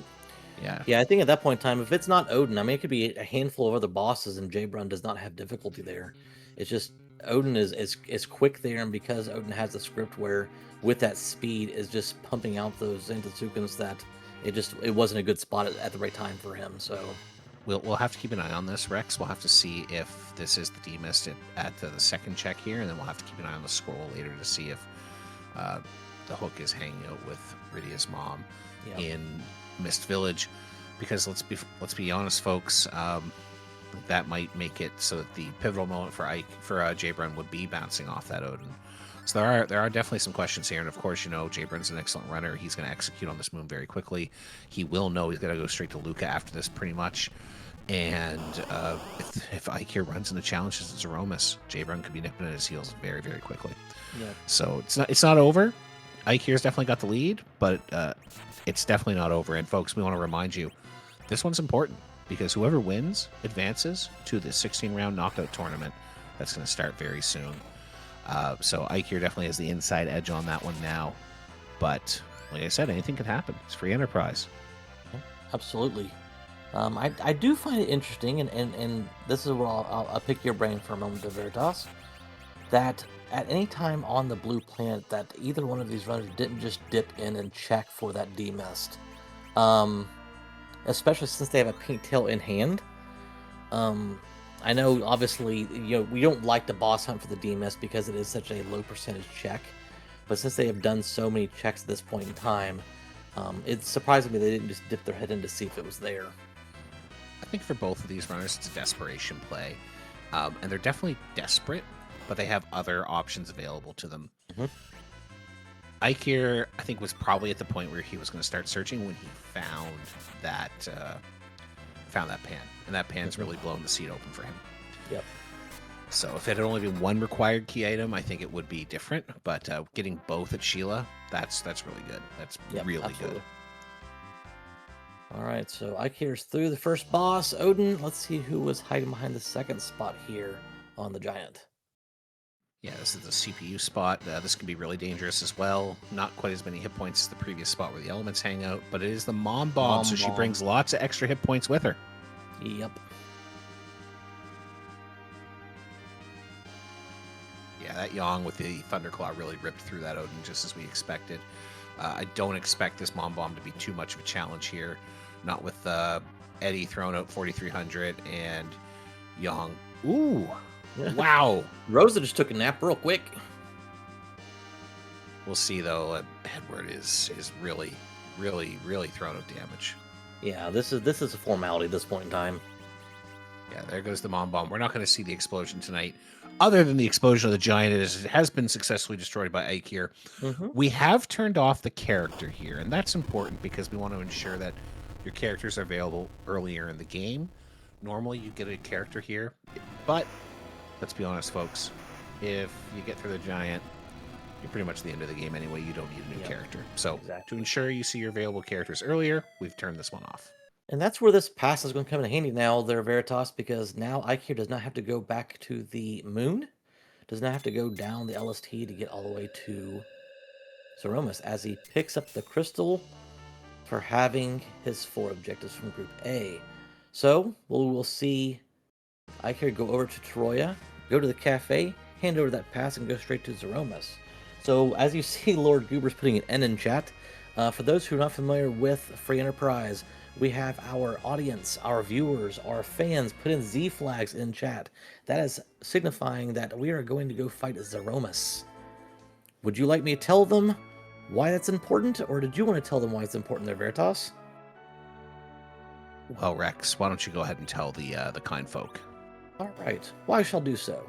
So as you've noticed, this is a randomizer for Final Fantasy IV. You've seen we've randomized the locations of the characters, the bosses, the key items, the treasures, but we cannot locate Zeromus anywhere else in the game because he'd be too strong. So instead, we've called upon our community at Free Enterprise to compile a massive sum, 400 to 600 different sprites that Zeromus will turn into once we use the crystal. So it's become a custom, a tradition, if you will, as the runners meet this point of the game to ask a very important question. And what question is that, Veritas? Well, folks, the real important question we've got to ask you is whose butt are we going to kick tonight? And it is always a pleasure to see which butt is going to get a little bit of a kicking, as I think Eykir has the power he needs to take care of this quite rapidly. This is the fun part, along with the harp music that happens. It's always fun to see these little Easter eggs that we have in Free Enterprise that, you just don't, you're left wondering until you get to that point in time in the game. And we've got the harp, we've got the crystal here, we've got the worker in the other dwarf town, that name I always forget as well. Tomra, the job dwarf. The job dwarf. So it random is fun, but speaking of random, Zeromus. Can anyone solve that? Anyone in the chat solve that before Eykir finishes this up? I assume it's doable. I would imagine it's doable. JBrun, by the way, has popped over to the giant. Is going to take another swing at that. Another swing at the Odin there. I think is not going to have too much challenges getting through now. Interestingly enough, still missing an objective because it has not done Luca. So I think he's really hoping to find a demist. Yeah. And I think this is where you would normally see JBrun probably check those small checks. But let's talk about the Zeromus fight. I was going to say, the Big Bang came out, didn't do much damage. I'm used to tearing up my party when I play this. What's going on? Well, so Zeromus's Big Bang power is based on his magic power, and the script for Zeromus, because that magic power would be overwhelming if he was to throw out his counter nuke, which he uses if you hit him directly with a magic spell or similar effect. So the script lowers Zeromus's magic if he gets hit by something, like a magic attack. If you do this in the tick before the cycle before the Big Bang, means that he still has that lowered power. When the Big Bang goes off, you don't take as much damage. We've nerfed it. The first one's free. If you can hit Zeromus with something like a Silk Web or a spell, he'll throw out a nuke on your party, and then the first Big Bang will not do so much damage. If you later on, you've got to time it right, because there's a few cycles you don't see them. They're invisible cycles. If you time it right, you can continue to nerf and take less damage in perpetuity. We're seeing the second Big Bang now hit. I don't believe this one's going to be nerfed, and I don't think it's going to be that much of an issue. So you should see a lot more damage, but Rose has got Cure 4. There's Berserks on the Yang and the Edward. They're throwing out so much damage with all their power levels. Yeah, there they are. They're healed back up, and realistically, other than casting Cure 4, Eykir's on autopilot at this point. Yep. So Black Hole ability? Gonna have to... Magic's now invalid, so maybe recast some Berserks. We'll see, and keep those numbers coming, but I think he's going to get through this pretty quickly. So JBrun was able to best... Oh, we'll get to that in a second. Medio means that our Zeromus is on their last phase of their life. So don't quote me on the amount of health they have left. That's 8. Um, And there it goes. It's done. Eykir has won. Wonderful. Sudokus goes down unsolved by the chat at this time, but crumbles. Eykir is the winner at the time of 1:24:55. Folks, get your GGs in chat for Eykir. Very well done. Very masterful seed there. Exciting run. It'll be interesting to pick Eykir's brain if he chooses to meet us here in chat. What we like to do here at Free Enterprise is talk to our runners for a brief interview after they get done, if they are willing to do so, to let our viewers know exactly what was going through their head while they were taking care of the race. So we'll stay tuned on that. I believe Eykir will be joining us momentarily. In the meantime, JBrun, oh, there he is now. There he is. GG, Eykir. GG's. Thanks, GG's. How are you feeling? How does it feel to get that win? It feels good. I did not expect to win this, given how my practices have been going. But see, it felt great. Eykir, you finished in this flag set 28th in the qualifying round. JBrun finished 3rd. That put a little bit extra pressure on you coming into this race tonight? Honestly, I did not look at where we finished because I knew this one was my worst one in my qualifier. And I looked when I played the first match against Kedril, I think it was. Mm-hmm. Was it Kedril? Yes, and I saw Kedril was in like the top 10 also, maybe like 9th or 9th. And I'm like, I'm not going to look at where JBrun finished. He was like number 1 seed in our group, so probably way up there. I'm not going to look. Didn't want it. Well, I think that just makes it a little bit sweeter. You did a great job getting through this seed, Eykir, and I want to run through a little bit of it with you. We're going to start at the very, very, very beginning. Tella showed up. It was really the only way you could get a Tella. You said no. Were you tempted at all for an old man with lots of spells, or were you immediately like, absolutely not? I hesitated for a brief second and then realized I have Rosa. Rosa's my healer. Rosa needs melee to go with her, or some kind of offense, and Tella just does not have that. If it were a different starting character, I would probably be more inclined to take Tella. Like if it were a Kane or a Sid, just because then he's got support. But Rosa can be both offense if you find like a heroine rogue on her own, then, and I did find one, so I did not end up needing the Tella at all. So it was a good decision not to take him. You found the Edward on. Go ahead. I was going to say, speaking of hesitation and Sid, while we're talking about the very beginning of the seed, the Baron in check, we saw you go in twice and then hesitate the second time. Walk us through the thought process on that. I saw it was Gauntlet and realized, oh, I don't want to do Gauntlet right here. I'm leaving. Because I completely didn't see it the first time there. It's like, oh, I just look at the character. It's Sid. Okay, I leave. And I just was noting characters the first time through. Like, there's the Sid. There's the Yang on Hobbs. Go to the moon. Find out who my characters I can pull in with Rosa are. And then the second time was just, oh, yeah, that's full Gauntlet. Nope, yeah. Not doing it. That makes sense. we can confirm that there was not a challenging character behind, or not an important item behind the check there. So the right call to fade. I don't know if you just saw, but it was the package at Rose's mom. Mm-hmm. Keeping an eye on this roll. We're very interested to see where that hook ended up. Yeah. Okay. Same. Yeah, we haven't seen it yet. So, next question for you, Yang. Why Yang? Why did you make the decision there? You knew you had seen items from Edge already. It was the first thing you found in the game was a longsword. Why did you decide I'm going for the Yang? I'm not going to hang out for the Edge. The decision to get Edward was easy one because early spoon.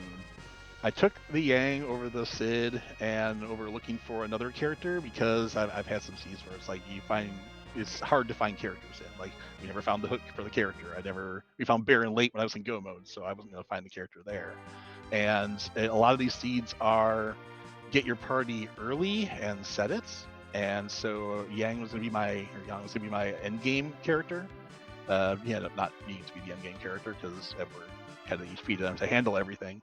but he was the one who can take the damage, be the chemist if I needed to be, and also taking him meant that all those swords that I was picking up and all the armors, I could just sell them and get the item and armor as quickly as possible, and not have to worry about I might need this for someone.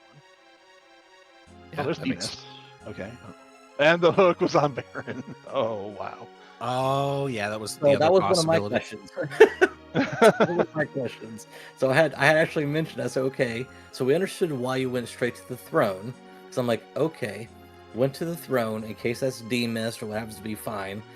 But I was like, you know, the throne's right there. If that's the hook, he's already got the rat tail. He wouldn't have to go through the giant or the pink tail. He wouldn't have to go through the giant. And I was just curious what your thought process was, because we kind of split between us and the chat on which route to take there. You obviously had a very strong party, which meant giant wasn't that big of a problem. But in terms of time, it was just interesting to hear why you decided to forego just making that quick check of the throne. I think because I had, I don't know if I mapped it out or heard somewhere, I was like running out is faster than doing the Baron Throne. I would just steamroll whoever was there anyways. Right. But there were still 3 places left with key items for me. There was the Baron Inn, actually four places. Baron, the Baron Inn, Dwarf Castle, which I was not trying to avoid because of the Gomez. That was going to be the second fight there, and the top of tower. Gotcha. And I was not going to gamble that the hook was just going to be at Baron, and just decided I'm going to go, just go. Yep. And I think that was the consensus we came to was, you have access to those. Go ahead and do them and stuff. Just continue to fish. I think that's what you had mentioned in the Veritas. Yeah. I want to touch a little bit more on the early game. Sorry, my notes are in order. By all means, yeah. Oh, good. You went to Ordeals. You got a few experience points bumps, but no joy on the key item. Then you went to Zot, got your magma key. Then you went to the harp. You got the earth crystal, sending you back to Zot.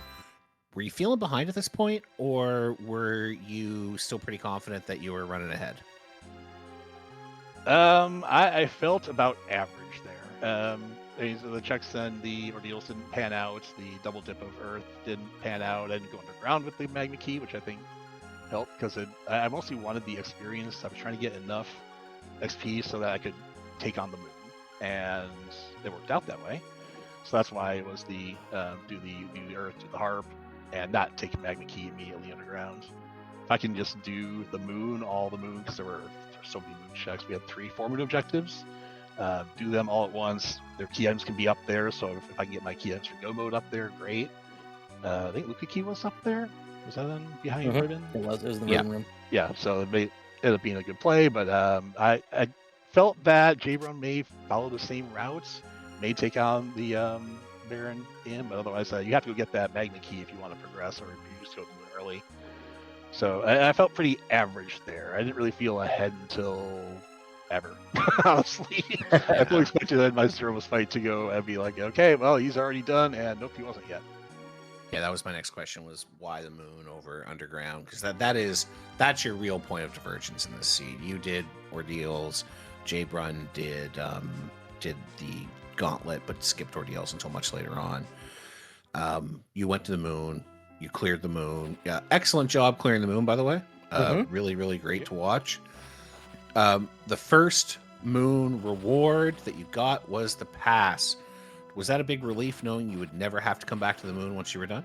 Yes, and that's why I full cleared the moon, because once I'm done there, I'm done. And yeah, it's always good to get past there. If I didn't have pass, I might just skip the other 2 checks, but probably not. I would, in the heat of the moment, who knows? But yeah, pass is a big relief. You don't have to come back to the moon. That 5-minute walk is terrible. And then my last question, because Rex asked the other one I was going to ask. When you got back to Earth after full clear the moon, you had a few options ahead of you. You could do set up the Shield 1 check, you could do Keyless Tower, you could do Sealed Cave, or you could pop over the Giant and take the chest there. Why did you pick Sealed Cave after doing the Fey March? I picked Sealed Cave because I got the key item. I'm pretty sure I got that on the moon, and I'm like following up on my moon checks. If there was something there, then doing the moon early would have been a great play. And when I got the pan out of it, I'm like, oh, well, that's 2 more key items, and I did not expect to get both items for go mode from that.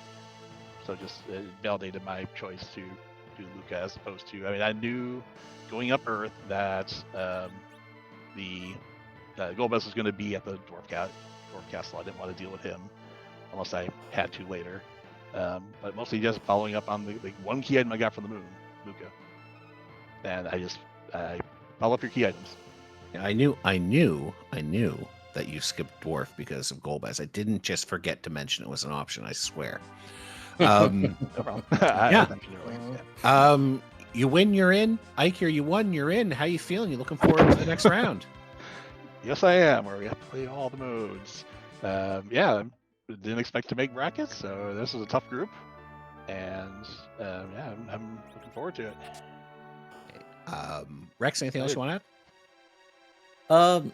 According for the run, no. But I just wanted to ask if you had anything. We are obviously being welcomed by the RPG Limit Break channel here tonight to showcase the free enterprise randomizer. We probably have viewers here that may have not seen free enterprise at this point in time. Is there anything you'd like to share about the free enterprise or the community itself that you would like them to know? Free enterprise was my first randomizer, and it's got a special place in my heart that way. It's just Final Fantasy IV is just a fun game. It's really built for randomizer, and yeah, it's just a fun one to play vanilla. Also, community's great. Final Fantasy IV free enterprise community is one of the best ones I've seen, and yeah, we have all sorts of fun here. Awesome. Well, GG's again, Eykir. Well done, and we look to see you continue this role as we move into the third stage. Thank you very much. Thanks for the commentary. Thanks for the tracking. Appreciate everyone doing work behind the scenes. And thanks to you for Beauty Discovery for doing the free stream. Have a good night. Thanks, Eykir. GG's, take care. Thanks. GG's. All right, folks, we're going to rejoin JBrun as he continues his quest through. So JBrun has finished up the moon, got the Luca key, came back, immediately popped down and did that. Got the pan, sure sighed aloud, headed back to Sheila, returned the pan, struck Yong on the head, headed back to Sheila, returned the pan, and is now heading down to the Baron basement to pick up his 4th Group A objective and get his crystal, and we'll then pop over to Zeromus, and I'm sure we'll finish this up quite quickly. Yep. So we should be through the rest of the race very shortly, folks. JBrun obviously wants to make sure you see everything you can see, so big props to him for keeping at it. Yep, absolutely, and this is very key for anybody who's running on free enterprise. Is that just because you may have lost the head-to-head race doesn't mean you aren't learning still as you go through this. So I know JBrun is a staple in our community and one of our top runners, and he is undoubtedly processing this and learning from this as well as he finishes the rest of the seed. So I do again want to give a big thanks to our RPG Limit Break for having us on tonight. If you have liked what you've seen, please, it's a very wonderful community. I myself joined about this time last year, and it is everybody's there wanting to help you along and give you a hand. Mentors abound. Big thanks again to both of our runners for going through this and showcasing our wonderful game. And then again, Beauty and Discovery, Rowdy Sniper, behind the scenes making this work, allowing us to be able to showcase this for you, and Veritas putting up with my rambling throughout the course of this race and providing some good insight to our audience. So, Hey, Rex, it's an honor to be here with you. JBrun is going to do the alternate route you suggested, which I think is interesting because he has completed the giant. So has done the super cannon, has done the Mura altar. Doesn't need to do anything else. Doesn't need to do this. Maybe is at this point, maybe has peaked at the race room, knows that this is over, and is now just wondering, where is that gosh darn hook? Curiosity, I think. And at this point in time, he's going to be rewarded with this hook. Hey, there's nothing wrong with showing people what they want to see, and what they want to see is where's the hook. And there's Iridia. There we go. So, folks, this week we are bringing the Eidolon Express Grand Prix second portion, the Falcon Cup seeded play, to a close. By the end of this week, all of our runners, including you, Rex, will have completed group play, and we'll know who our 16 competitors are for the final knockout round, where we'll be doing some more restreams. And we hope that if you've been having a great time, you can always join us over on twitch.tv/freeenterprise. That is our regular channel when we're not being privileged enough to show up here on RPG Limit Break.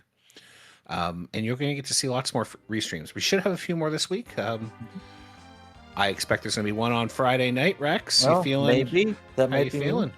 That might be me. I'm actually feeling good. So I as I had mentioned, I just started playing this game about this time last year, maybe a few months before then, and I was green as green could be. Had a wonderful help by many members of this community, and I'm doing fairly well. I'm happy to say. But again, as I mentioned, anything can happen with any given race. But here's what I'll tell you: if you are new and you're like, oh man, that's a lot of competition. I just want to have fun.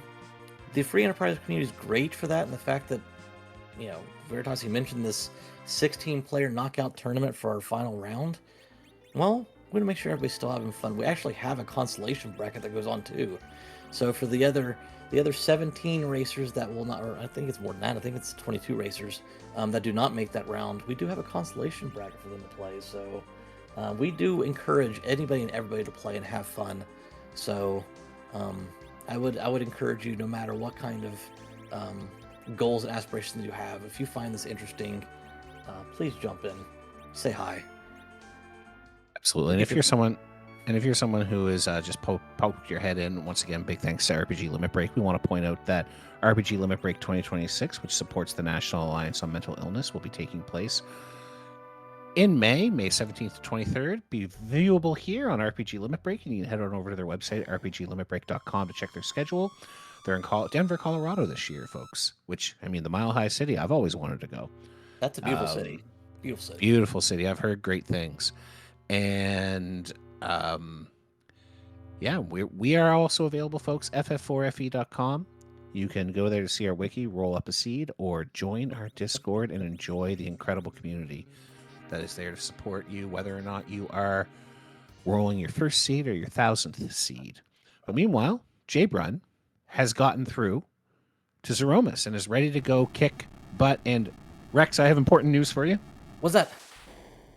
Well, I challenged chat to do the Sudoku, and Serena Mole, I hope I'm saying that right, might be Karina Mole if we're using the ancient Latin pronunciation, has completed it and confirms it is a real doable Sudoku.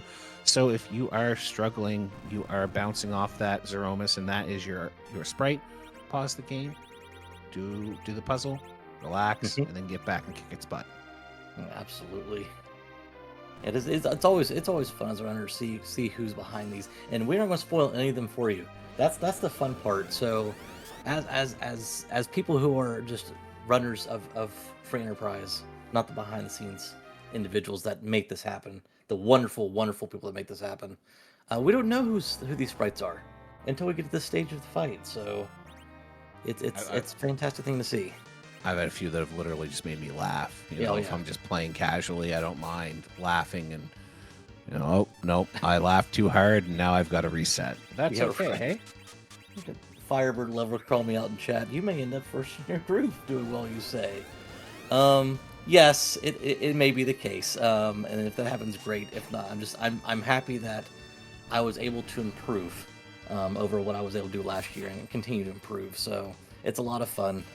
Again, we're playing a 30-year-old game. It's something that we grew up, many of us grew up playing on the Super Nintendo on a 13 or 16-inch TV or 15-inch TV, and it's very nostalgic for a lot of us. Gosh, Rex, you had a 15-inch TV? I said 13. Did it have colors? Come on, buddy. And I had to walk uphill both ways to school. Oh, you did. Well, in the snow, no doubt. With your toque on. Yeah, actually, now that you mention it. While we're seeing JBrun finishes up, he was gracious enough to show us a lot more of the seed than we had to see, but he will not be joining us for a interview after. So I do want to bring to attention more about our tournament that's going on. Veritas, you mentioned we're coming up to a close on the end of stage 2 here, but we do have several races. There's a link if you scroll up just a handful of chats there in chat. There's a link to a Google Doc which has our standings. We have 5 races going on tomorrow. From 6 to 8:30, we have 5 races kicking off. That's Eastern Standard Time. 5 races Thursday, and a lot of them are our top racers in the group that are trying to fight for those coveted spots. So, undoubtedly, we'll have one restreamed. I'm assuming. I'm not going to spoil anything, but I'm sure we have some of them restreamed. But please, if you haven't done so, we did tout the Discord for Free Enterprise, but Free Enterprise also has its own Twitch channel. So make sure you head over there and give that a follow as well. We do broadcast live on our Free Enterprise channel, and it will notify you if you have subscribed to that channel. Yeah, that's right, folks. So Edward is now pre-punching because JBrun has thrown the spoon. I think he's just having a little bit of fun here, folks, before he signs off for the night. Just letting you see some of the silly things that can happen in this very silly game. I think did he just Bacchus up, Berserk up his Rosa? I think Did I say that right? Yeah. Amazing. JBrun is the hero of the people, even if he's not going to win the seed tonight. And yeah, like Rex said, folks, we will do a restream tomorrow. Yep. FBL, right, incredible restream lead, has just quietly messaged me to say we're gonna do that. JBrun is through. JBrun's taking down Sudokus. He's got a time of 1:46.22, which, you know, honestly, folks, given that this one there was really only one path through, did a great job executing to get through it in the speed he did with the choices that were made, and we want to say big GGs to him, so throw some GGs in chat. And yeah, folks, I think we're going to start getting ready to close her down. So once again, let me run through all the things I'm supposed to say here. So once again, folks, big thanks to RPG Limit Break for inviting the Free Enterprise community on tonight. It's been a pleasure to put on a show for you, and we hope you have had fun. If you are having a great time, you want to hang out with us a little bit more, you can head on over to twitch.tv/freeenterprise to follow our Twitch channel. You can join us at FF4FE.com to find our Discord. Don't forget to show up for RPG Limit Break 2026 and support the National Alliance for Mental Illness fundraising. And huge thanks to Eykir, huge thanks to JBrun for running tonight, Beauty and Discovery for restreaming, putting the streams together, making them work for you, and emergency tracking, Rowdy Sniper for taking care of the button presses. And hey, Rex, it is always a pleasure to sit in the booth with you, my friend. Always. Thank you so much, and everybody have a wonderful, wonderful evening, wherever you may be. Yeah. No raid tonight, folks, so we're going to sign off. Thank you again. Take care. Take care of each other. We will see you very soon.